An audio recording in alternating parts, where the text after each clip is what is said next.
أستاذ أوراق، نعم، نعم. المدير السابق لوكالة المخابرات المركزية ديفيد بيتريوس يقول إن الولايات المتحدة وحلفائها سوف يدمرون القوات والمعدات الروسية في أوكرانيا، بالإضافة إلى إغراق أسطولها في البحر الأسود إذا استخدمت السلاح النووي في أوكرانيا. من ناحية أخرى، المخابرات الإسرائيلية عن طريق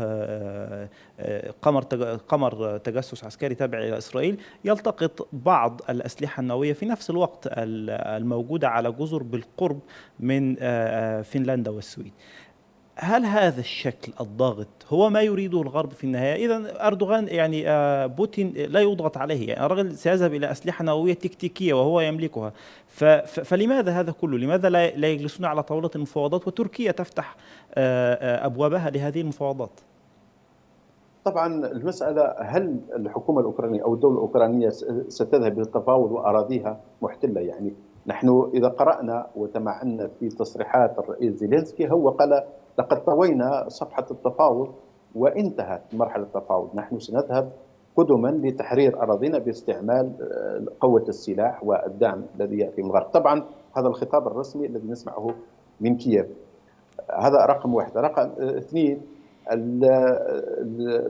استعمال السلاح النووي. أظن أن روسيا لن تستعمل السلاح النووي على الأراضي الأوكرانية، لأن في عقيدتها أظن، وهذه الوثيقة، أن لا يستعمل السلاح النووي ضد دولة غير نووية. إذا السلاح سيستعمل ضد دولة نووية، تقصد هنا الولايات المتحدة. الأمر واضح يعني.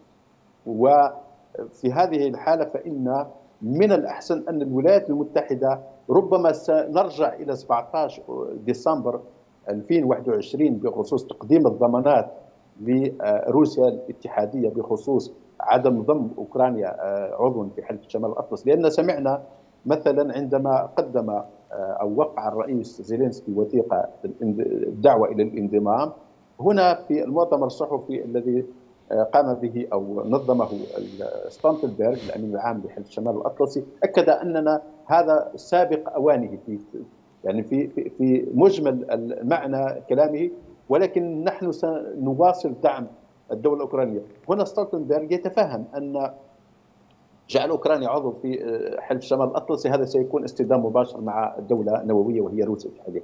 إذا مسألة المواجهة النووية بين المعسكرين هذا غير وارد. لا أظن أن بوتين سيذهب إلى استعمال السلاح النووي، سواء التكتيكي أو الاستراتيجي.